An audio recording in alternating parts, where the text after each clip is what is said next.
Message ko pala sa day 1 natin, adventure, sa literal na adventure. Literal. Mga natuklas na naman na bagong lugar at daan. Kaya yun sa... Bypass road diversion na mas mapapalapit ka papuntang Bigan. Yun, galing naman sa Salcedo. Yan, Tapos dito sa Casa Donita, maganda yung lugar, yung ambience, yung kwarto, yan. Kasya kayo siguro 6 siguro, no? Mga 5 kasya. Oo, Solid. Yan. Sa food, okay din. Yan. Maganda din ang food.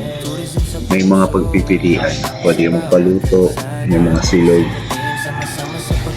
yan, solid. Maraming salamat ka sa Junita and Brother Jim. Thank you. Casa Donita. Francis, message para sa day 1 natin. So, yun po, good morning. Yung sa day 1, literal na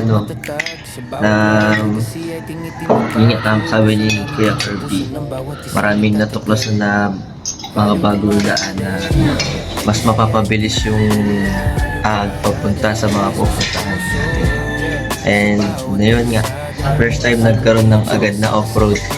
Papunta pa ng Salcedo. On-road, off-road yun. Off-road na agad.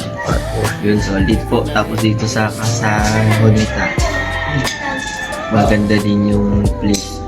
Solid sa mga riders. Okay, solid dito. Yun.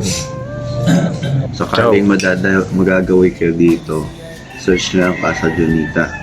Nandun na yan. Wazeable. Reasonable naman siya. Google Maps din. So, hindi po Laguna.